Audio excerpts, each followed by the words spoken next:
Hello, everyone, and welcome back to another edition of Return Missionary Next Chapters podcast. I am your host, Sid Bassett. In today's episode, we sit down with Emmie and Dr. Debbie Siebert, two accomplished singers who are anchored in the power of music, both the technical and the spiritual. We discover how a family rooted in music and faith navigates the journey of post-mission life with authenticity and grace. Emmie's candid story about her mission, her musical upbringing, and the unexpected turns she faced will inspire you to embrace your next chapters with greater faith in God's will. Dr. Debbie Siebert explains how music chooses us and how connecting to music can connect us to the powers of heaven, and how following Jesus Christ is always our best path forward. Emmie and Dr. Siebert, welcome to the show. Thanks for having us. Thank you. You know, I've always referred to you as the Von Siebert family because every time I've ever seen you, it's singing. And I just think, wow, you must have really grown up with music in your heart and soul. So I'm going to first ask Emmie. Emmie, what was it like to grow up in a family like the Osmonds or the Jacksons? I guess I would first say I don't really know anything different. We always had some musical thing going on. I think my mom's music career kind of followed the age of us kids. So, being really little, being involved in voice classes, children's choirs, and of course our own personal family singing stuff. So, yeah, I think I probably knew how to read notes better than reading words initially. Like, I would say music is more of a first language, so I would just say in general, I'm probably better at reading music than words still, but That's interesting. I suspect you all have your different talents. Some of you love to read music, or some can probably put better at lyrics, things like that. I got to ask you this question. Did you all like doing the selfie singing? I mean, Mom's here. She's present on this call. You're not in the same location, but come on, you oh can be honest shoot, with me. You can put be me on the honest. spot. No, I would say probably like in the moment, like any kid, probably put a lot of pushback. Probably. But I would say though, like overall, we had a good time. There were good laughs, and especially after the fact, like looking back now, I'm so grateful, and it's like really special. But I mean, we were pretty young, so I'm sure my mom experienced some pushback. You can speak to that, Mom, but I don't.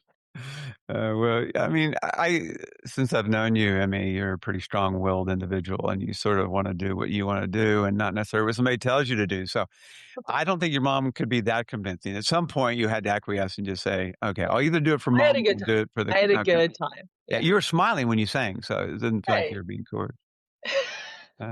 I love it. I just was so I so admired because my family, my mother was a singer, and she had the seven of us singing in ward talent nights. We were the ones that had to get up there. I was a baby, and I always loved hearing my older siblings sing in my ear, and it was a lot of fun. But the band broke up. We went our own way, and you Yeah. seemed to stick together. So Mom's done a good job at the cohesiveness of keeping the Siebert family singers alive. I think that's really, really great. So, Dr. Siebert, speaking to you, we'll call you Debbie. Mhm. Um, you have a master's degree from Baylor University in Texas, a doctorate degree University of Nevada, Las Vegas. What drove you to pursue academic excellence in everything you do?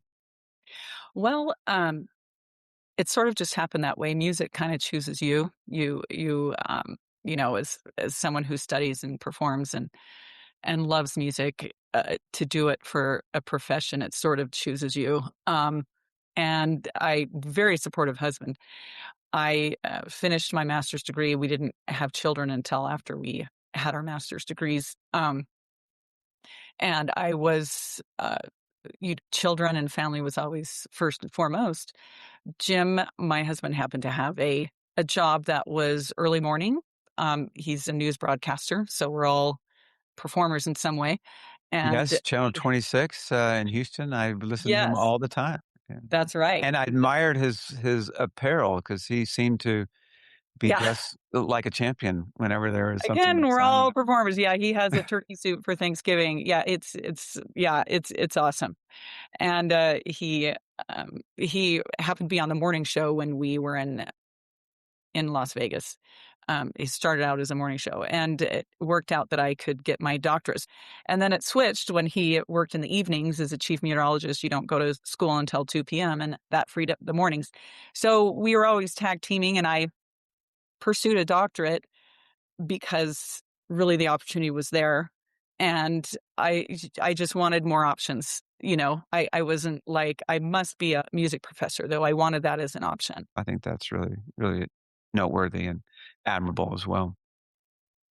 Okay, so Emmy, you're our missionary here. Tell us about your mission. Did you always want to serve a mission? I kind of am weird with like planning future things before I know exactly how it's gonna play out. I would say I always left it as like an option, but I wouldn't say I was one of those people who was like, I'm born to go. Like, actually, I started school at BYU, Idaho, out of high school, and kind of in between there, I had transferred to BYU, Hawaii. And I kind of had this moment of like, okay, if I go to Hawaii, I'm probably not going to ever leave to serve. So I was like, this is the window, and then just kind of went for it because I wanted to. And I wouldn't say I like kind of prayed and had this confirmation like, yeah, this has to happen in my life. I think it was just an honest desire. I loved going out with the missionaries in high school, and like, helping out and teaching. And I thought it would be such a great experience. And I love the gospel. And I would say it was more of like yeah, I think I want to do this. And Hmm. so that's when I submit my papers like within a week and then had my call the next one. So it was a pretty quick turnaround. Yeah. Well, I mean, it's great that you actually went with the missionaries. You'd be surprised. I guess I always thought that most pre-missionaries would go out with the missionaries, but you, at a young age, decided you wanted to do that. And what I found is it's not quite as common as I thought it might be. So you did yourself a great service by offering yourself the opportunity to go. Though we all know that once you get on a mission, it's far different than those For those sure. hours you spent with the missionaries. So I do want to go backwards a little bit. You were a drum major, and did you go to the public schools in Houston? Yeah, we're specifically from the Katy area. So there's some, I guess comparatively to Utah where I'm at now, I would consider them like mega high schools. They're pretty large. And yeah, so I was involved in band. I was a total band girl, and loved my mom. I always saw my mom conducting when I was younger, so I think it was a natural draw to want to be like my mom and uh you know be a little band drum major. Well, for those who don't know what a drum major is, it's sort of the peer leader of the organization. And in Texas, that's a real deal. I mean, it's not a small achievement. We've been in different bands. Our children have been in different bands in different parts of the United States anyway. And it's just like Texas football. And to be at that level, it means you not only were good and you knew how to conduct, which a lot of people can learn to conduct, though they don't have your mother as that example. They also have to be a leader among their peers. And so you obviously proved to yourself to be a leader among those that probably were mostly not members of the church, right? So it's not that you could lean on being Maya Maid president or whatever. So how did you get to that point? It's kind of like a job application. You fill out this whole portfolio, and there's a list of questions and letters of recommendation. I think I asked like my bishop and a few teachers. So I would say, and I did put on, because I mean, what do you have on a resume when you're that young in high school? You know what I mean? So I actually totally did use the, my maid president thing as a resume builder. Absolutely. I remember the bulk of my answers to leadership questions was just like following the Savior. And I remember like quoting scripture and specifically the story of Jesus washing the feet of his disciples and kind of approaching leadership that way. It was such a good experience being so young and pondering about how to lead in a selfless way. And I absolutely leaned on spiritual knowledge and gospel knowledge for that. And even, pulled my patriarchal blessing out and was like, okay, what unique traits do I have that I can develop here? Is absolutely secularly building resume wise at the time, most especially spiritually building, just to get to know the people around me and serving and leading and that nature. So Yeah. I love that you're so willing to be open about your faith on these applications with people who may or may not have appreciated, but your willingness to be who you are, authentic in that way. I think for our listeners, that's really important because too often we try to be somebody else and we try to paint our resume a little bit different shade than maybe it was originally lived. And so Mm. it's great that your willingness to lean right into your religion. Obviously, it didn't stop you, and it may in some ways have helped you. So that's great. Okay, we have Mom back. We lost her for a bit. It's good to have you back, Debbie. So when we were talking before, you were referencing sort of this atmosphere within your own family. You said that things worked out, that the family dynamic you said worked out. And I think you were referring to maybe you and your husband in that way. Mhm. But the dynamic also included all your children. Did they all have a propensity to music? Did you feed that to them at a young age to where when they got older they were dependent on that, or how did that work out? Well, I just right off, I wasn't like, I'm not going to try to train them to be professional musicians. It was just really authentically using music to help them develop, honestly. And I, I nursery songs and um, a couple of my boys are on the spectrum, and so they were drawn to music, and so it probably propelled me to use music even more as a developmental tool in the beginning, because one of my sons, before he could say words, could sing pitches. So we use that as his sense of connection to being able to communicate and enjoy singing. And so I created this video when they were young, and then there wasn't a children's choir locally. So I started one, and being involved in the church, it was easy to start off with to get some clientele, but then it grew and grew, and as soon as my kids grew out of it, I handed it off to someone else because that was literally the reason why I did it. Um, because I think there's a sense of freedom to be able to sing and be comfortable with your own voice. I mean, if I had a nickel for everyone who said, when I was in fifth grade, somebody said that I couldn't sing, and so they don't sing anymore, and that's tragic. And so just, getting them comfortable with being able to sing as a tool of human connection and self-expression and all the humanistic things, and not necessarily to be a great musician. And I'm guilty of teaching piano from the kitchen. Wrong note, away from the kitchen, which is terribly not ideal. So and they took piano lessons from other teachers too, but I started them all in piano just so they would have the freedom of the language of music. And if they were interested in pursuing it further, that was completely up to them. And I didn't tell them at all to do that. But I did think it was as important as brushing your teeth, to learn how to have a basic knowledge of reading music and being able to play on the piano. Hmm. Priority. Yeah. That's just sort of the expectation as a Siebert, and there's just some things we expect you to do. I mean, that's very intentional of you, frankly, because sometimes you stumble across that and people all of a sudden, I think I'm gonna do that. But it sounds like from early on, even in your marriage, as you're a master's student along with your husband, that you wanted this. You really brought it into your family. Was it started by your parents, or were Yeah. you the first Yeah. gen? Okay.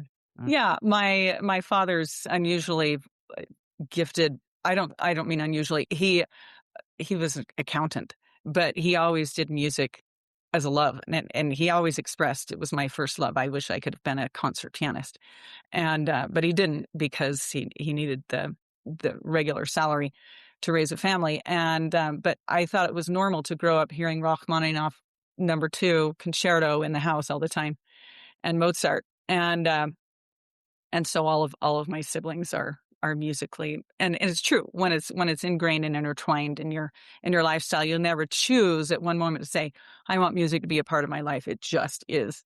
And so when I was raising children, there was never like, okay, we need to, we just naturally, it just was a part of it, I guess, because that's what I came from. So Uh, yeah. well, you've mentioned how music chose you, and I'll Mhm. probably come back to that because I think that's a beautiful. I know it's not new; you didn't coin that, but I believe you saying that you felt that. You felt chosen by music, and and it was always going to be thus that you were going to carry that tradition on. So we talked to Emmy already about her desire to serve a mission, kind of her evolution around that. One thing that really struck me was that when she decided to finally go, and of course that's a personal choice, and I know that was her choice. She just wanted not to go on a mission to Temple Square or to be at a visitor center. That really made me laugh. So, Yeah. um, Emmy, first off, let's go to you. So you open up your call. I don't know if you had friends or family. I don't know who was with you when you opened your call. Tell Yeah, us about that feeling. I like feel like in my heart, I feel like I kind of knew I would be shocked by it for some reason. I didn't want a whole crowd. It was just my family. I think we like stood in a circle or something We were in just a tight outside. We circle. just stood in a circle. The family circle. I love it. Oh my gosh, yeah.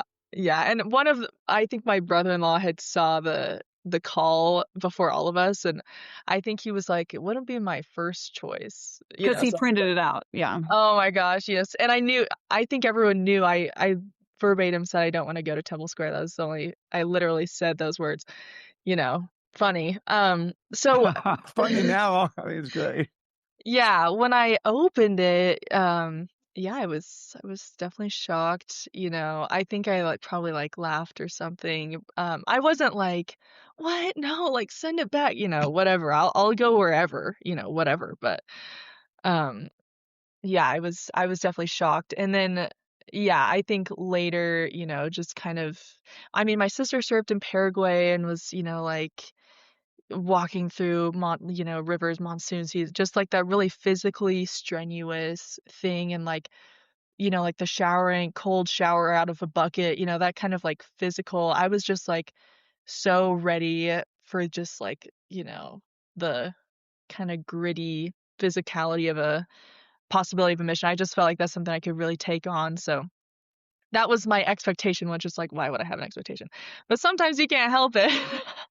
So, anyways, Temple Square is like the probably the furthest thing on the planet Earth from that kind of missionary work. So, anyways, initially I was a little disappointed initially. So, Well, to know Emmy is to know that she will take on hard.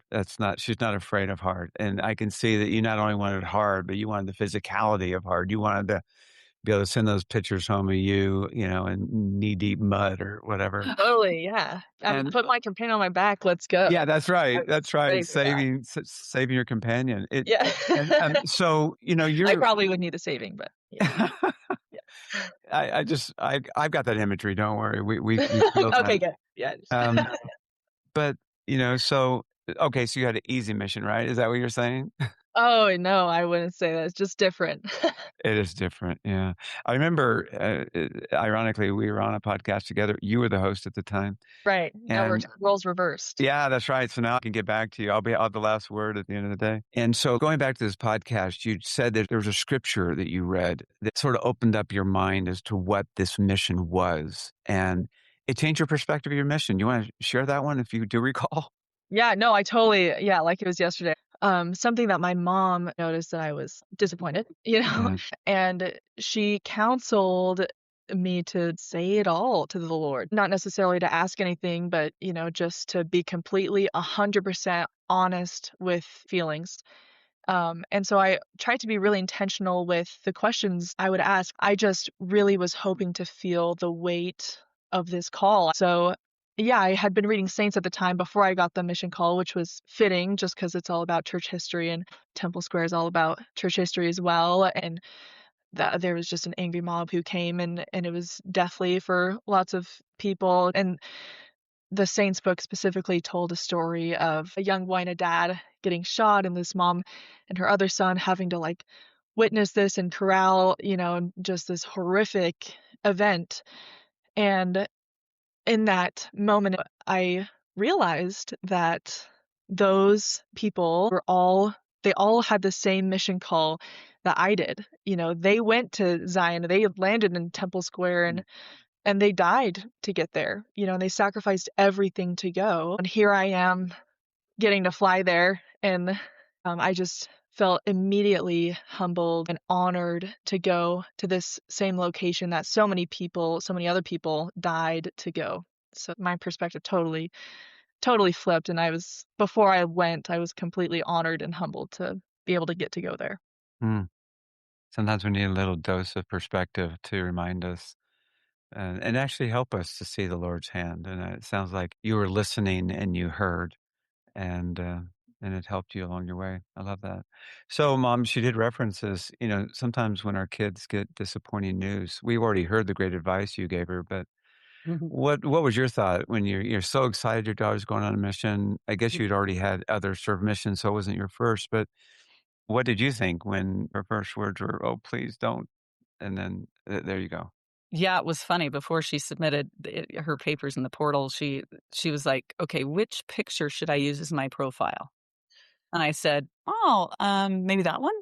And she said, "Okay, I won't use that one because they say, quote, all the pretty girls go to Temple Square." That was just a cultural reference. Right. And so she on purpose chose one that was more whatever, which was funny. I think there's just power that she knew that she was going to go there. So my advice to her, though, was don't feel guilty for being disappointed. That's the words out of my mouth. Just absolutely don't feel guilty for being disappointed. And you may not even know why the structure, psychology of our own human, makeup, why we're disappointed for some things. She would say, you don't get transferred to go to different places. There's no elders. You That ended up being awesome, actually. yeah, and well, I know. And so I'm saying, yeah, and then she was just saying you don't get to go to any members' homes. Right. After she had the turnaround, same words. There's no welders. You don't have to transfer anywhere. So perspective is everything. Yeah. So she was excited to go there, and it's very consecrated, holy ground. What an honor. My testimony grew as she turned that around, and that was all a part of Heavenly Father's plan, I'm sure, because going there, um, you needed that kind of testimony, and it was wonderful to see that all a part of the plan. Mm.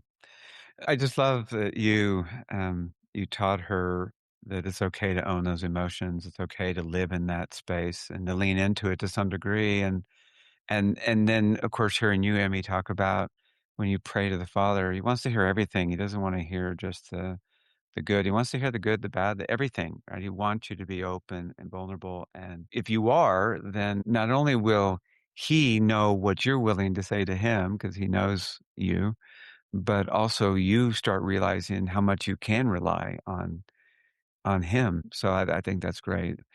You'd be a great mental health practitioner as well. So that's wonderful. Music is psychology. It is, I gotta say.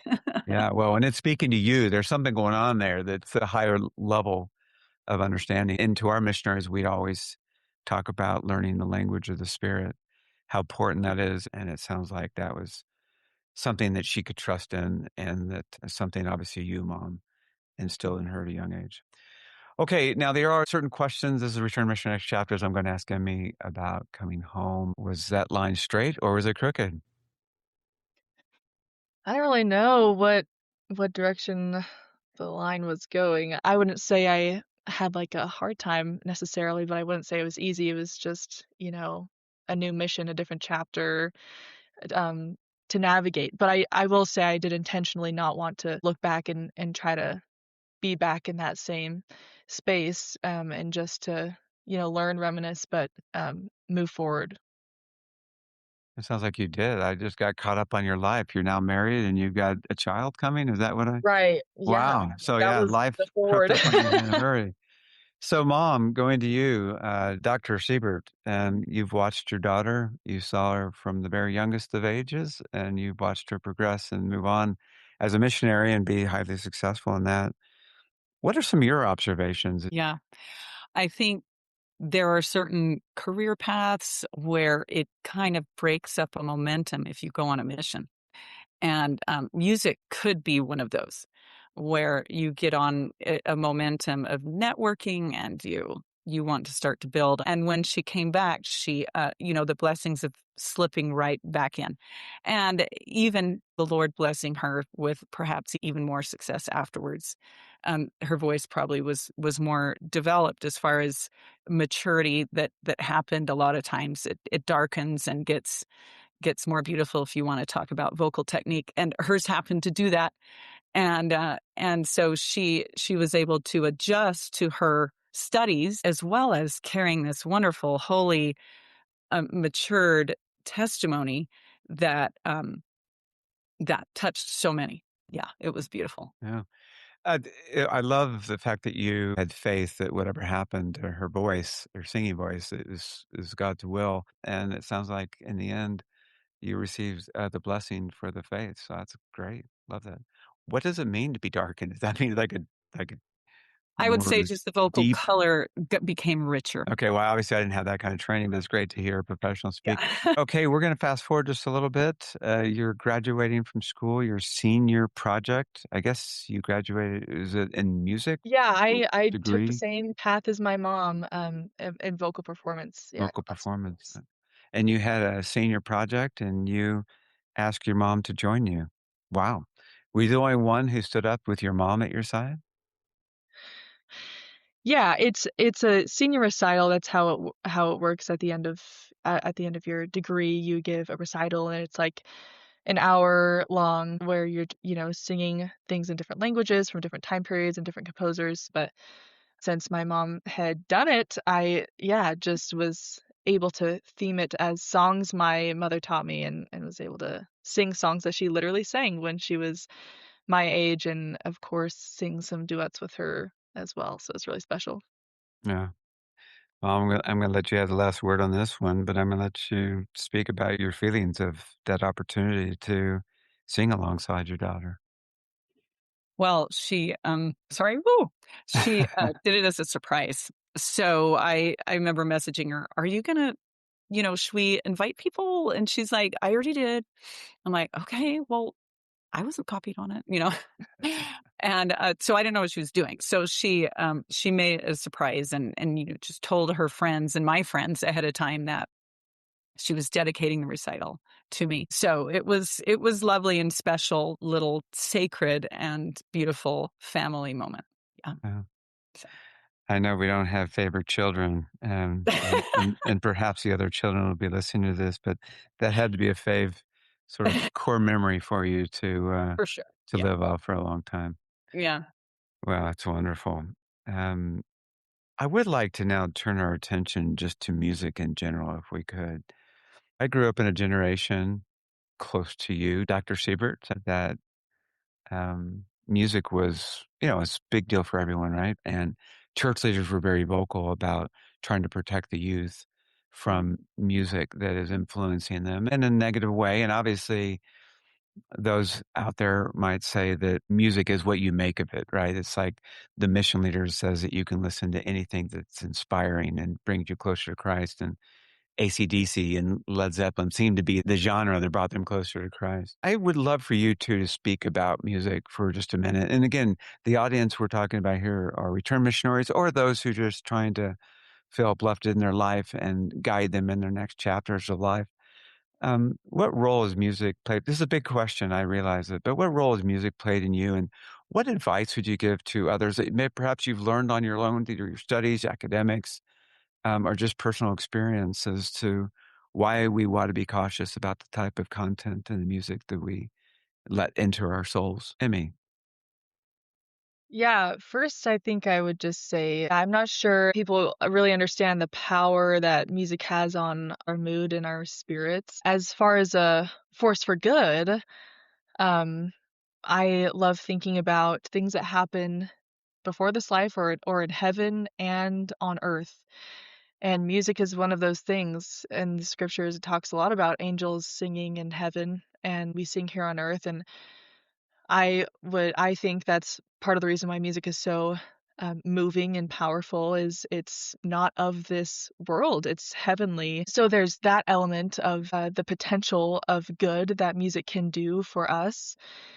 And also, even specifically to the human voice, I think the voice is the only or one of the only instruments that God Himself has handcrafted for all of us. And so the power that music can have transcend this earthbound area to a heavenly space is really remarkable. And so that being said, of course, the opposition to that, would be music about vulgar things. That's the complete opposite of the potential that music can have for us, that is as equally powerful and binding to us. What we feed our spirits affects our thoughts, our perception of the world. So I would just speak to the power and the good that music can have, the potential of good and heavenly experiences that we have with it, while also owning up to the power that can have if there is more negative, darker music. It just changes our whole life. Mm. I I love this idea that music is from heaven, and Satan would love to be the great imposter and take that spiritual communication from heaven and distort it and pervert it and change it into something that destroys the soul versus uplifts and enlightens the soul. Thank you. That's beautiful. Dr. Siebert. Well, I echo that. The veil is thin with music because it exists on both sides, and what an opportunity it is to take part in music. And as the World Cup is going on right now, how do you feel when you watch an entire stadium singing to the top of their lungs country roads?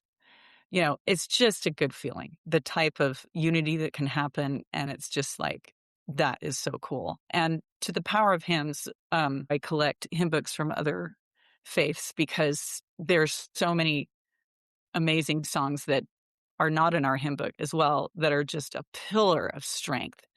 And I remember loving Amazing Grace and loving other types of hymns. And now, boop, they're showing up in our hymn batches, and how inspiring that is, that our leaders are doing that. And I think if you sit down and ask anybody, has a hymn, if you're any sort of religious churchgoer, ever touched your heart? And I think everyone would line up and have a story about when that did.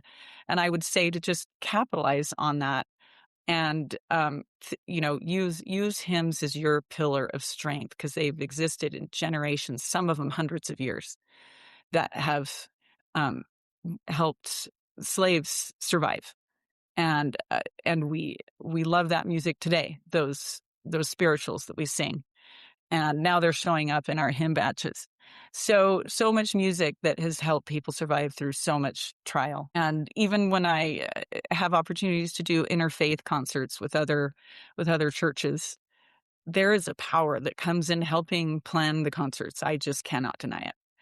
And it's so tangible and amazing. When I have other things that go wrong in my life, I'm like, why can't I have that same power when I'm not doing music, But there seems to be just this binding effect, and choirs up in heaven that are just like, oh, I have a good idea here, a good idea for you here.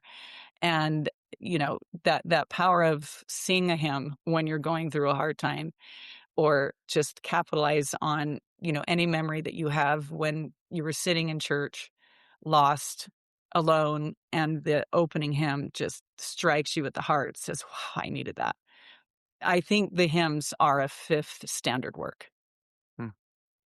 And I think as highly rated as they are, they're still underrated. So I love classical music of all kinds. I love, good music, good current music. And hymns have so much power. So yeah, I would just say, just remember that they're underrated, even for me. I'm like, oh, I just need to sit down and play hymns right now. So Hmm. uh, We all, like you said, we all have that anthem, that hymn that speaks to our soul, and we could just hear it over and over and over again. I think about being in sacrament meeting and getting these new hymns and not reading hymns as well as the two of you do, and thinking, "Oh, I'm not getting that feeling," right? Because it's half the congregation is just trying to figure out where we're at, and so we're gonna have all these new hymn, the batches of hymns, and I just can't wait till we get to a point where we can then grab onto a few of them, and let them stir our soul, because we're just sort of in that learning phase. But mhm. how I'm this is a bit off topic, but completely relatable. Is when I first met you, you were engendering this fervor of the pioneer spirit when we were going to go on a trek. And the first time I met you, you just led our souls to higher levels. And we all wanted to learn because of you, your passion, your love, your devotion to your assignment, to do that. How do we get our members to have that same passion for music and maybe even prepare for the sacrament hymns that might be new? Because, when we sing This Little Light of Mine, it's all easy for all of us to jump into that, or Amazing Grace, right? Because we've heard that over the years. We're going to have hundreds of hymns that are going to come at us, even they're coming at us in batches. How do we better prepare ourselves as members to receive these hymns so that they can speak to us like um, praise to the man does to each of us as members of the restored gospel? Well, there's nothing like history, right? And so hang on to those. Hang on to those that just run deep through time and that you've known for a long time. However, also I would just say, and I also have spoken towards. I give classic music talks, right? I recently was state music chair where I was, and I circled around and spoken the words with the high counselors. And I was glad that they gave a room for a music speaker to do that, because then I had the opportunity to say exactly what you're asking right now. How can we sing with more vigor? And you think about those islanders, right? If you go to New Zealanders, you just were in Hawaii and they are just singing those hymns loud. First, put aside the intimidation of maybe not knowing how to read music and make mistakes. Secondly, I would read the poems, and their poems, their beautiful lyrics, and open the new hymn batch. And I look at all of them that are released and I just read the words first. Which ones speak to me? And I will play it through. And the church gives wonderful resources. You can choose the guitar, you can choose the vocals, and you can choose to sing along without the vocals. There's karaoke options. So there's many, many resources that the church gives if you just, give yourself time to learn it. Mm. Be patient and let them choose you. If in There you fact, go. just like you said, if in fact they're poems, they're also prayers to God. So read your prayers. I know we're not supposed to rote prayers, but if you're going to read one, read those prayers because they're going to bring you closer to God. So you put out an album. Tell us about it. Well, I started capitalizing social media as a family, singing, and my family, okay, 2 boys, 2 girls, soprano, alto, tenor, bass. There it was. So we had a quartet and children, and and my husband as well is a bass, and so we just use social media to share hymns and that were relevant to what was going on in the world. Um, During COVID, we did, in fasting, we approached thee. During a flood, we sang How Firm a Foundation, where in there it talks about going through deep waters, which we were going through the floods. Mm. Or when it's Easter time or at Christmas time, we just shared a social media thing, and it caught fire, a little bit. I wouldn't say they were viral, but there was some sort of, it was a buzz. Yeah, And it hit LDS my Living, inbox, and I wasn't signed up, so that's great. LDS Living did an article on us, and so it circled some. And then I had the opportunity to master some of those recordings, and just decided to put it out as an album, streaming on all the platforms that you can get. And I didn't market it hugely. It was just, I just wanted it to be there. And it was funny, like I didn't force my kids to do it, because in the beginning you were asking, and my youngest didn't want to participate, but because it caught fire, his school teacher said, "Dallin, I noticed that you weren't singing with your family in those." And he came home and he said he wanted to sing. So if, I didn't force them, somebody else would say something. And so, so Positive they peer all, pressure goes a long way. That's okay. and so they all didn't, ended up doing that. And so that's how that ended. We just want to share just goodness out there, but, fill social media with the good things, as, share the light. That's how we did it. That's how I did it. And my family came along happily, I thought. Yeah, no, They were great. They yeah. were, no, they were, and it was funny. We did have some funny, like, little moments, as we always do it, but always, even before we gathered for prayer, we'd sing a song before we prayed. And we always sang because everybody knew what part they were. When we went to the temple, Kirtland Temple, Yeah. Kirtland Temple, and the Church of Christ, offshoot of our religion, was the leader there, taking us on the tour through the Kirtland Temple. And it was just only our family in the chapel room. Beautiful, amazing structure, and telling us the history. And he said, "Does your family sing? I feel inspired that we should sing right now. Does your family sing?" And then my mom's like, Grant, B flat. I was like, Grant gives a B flat. Yes, She perfect pulls out the pitch. little harmonica. Okay. Yeah. He has perfect pitch. So we sang to our heart's content because everybody knows their part and everybody knew.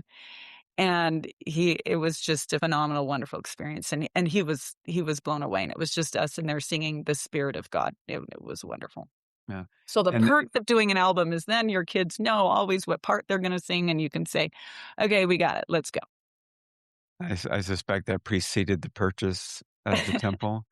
I'm sure you Right. facilitated Yeah. things very well with that music. So, well, you two, I've got another question to conclude this podcast, which has just been absolutely delightful. First, I'm going to ask Emmy about what advice would she give to return missionaries. It's a question we ask all of our guests. And to you, Debbie, I was going to ask, what advice would you give? Because you didn't have the opportunity as a youth to serve a mission, but you sure learned a lot about missionaries. All your kids have served missions. So I'd love to get your take, and then we'll close at that. Emmy, you first. I would say, as far as perspective goes, I just think it's useful to view this next step as just another adventure. I would say to rely on the experiences with Jesus. On a mission, we all learn how to rely on him and to walk with our arms linked together with him, and just to continue walking down that path, and being okay, if you're going to a school or a different location that you don't have any friends yet. Right after my mission, I moved to Hawaii to go to school there. Didn't know anyone. But that was okay. I'll walk with Jesus and see where that takes me, and it always takes you to a positive place. So yeah, a different adventure, a new adventure, now with Jesus more than ever before, and your life will be more exciting and joyful than you had ever anticipated before. That's great. Great wisdom. Thank you for sharing that, Emmy. Dr. Siebert. Yeah, I don't know if I can. That's great. We could end there, but I would say there's, with social media and the different climate of the world now, with being thrown in so many different places, and church culture and expectation and whatnot, keep your authentic relationship with your Heavenly Father. And there's so much anxiety and depression and all kinds of things that we're faced with, and to keep putting one foot in front of the other with Jesus Christ, and rely on those things which kept your testimony sparked, because there's just a lot of opposition that gets thrown at you, I think, in transition, especially going from full-time missionary to full-time secular, right? And yeah, and again, keep that hymn in your mind. What hymn keeps you grounded? And there was a time recently when I changed high schools, and they loved their previous high school teacher so much. I was a choir director, that some students just would not accept me because they loved their other teacher so much. And so perspective is so strong, but that doesn't change who you are. It didn't change who I was with what kind of musician I was. And there's this thing that they say in my field is put your head down and teach. Just put your head down and teach. Whatever opposition is thrown your way, there's no image that you need to match up to except the image of Christ. And and just put your head down and keep going in that direction. Yeah, that's great advice. Emmie and Debbie, thank you. I know it's hard to schedule this one, but we pulled it all together and it was wonderful. We'll all be uplifted and blessed because of this conversation. Thank you.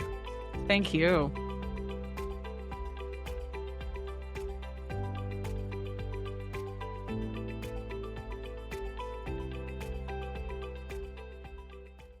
We hope you enjoyed today's program.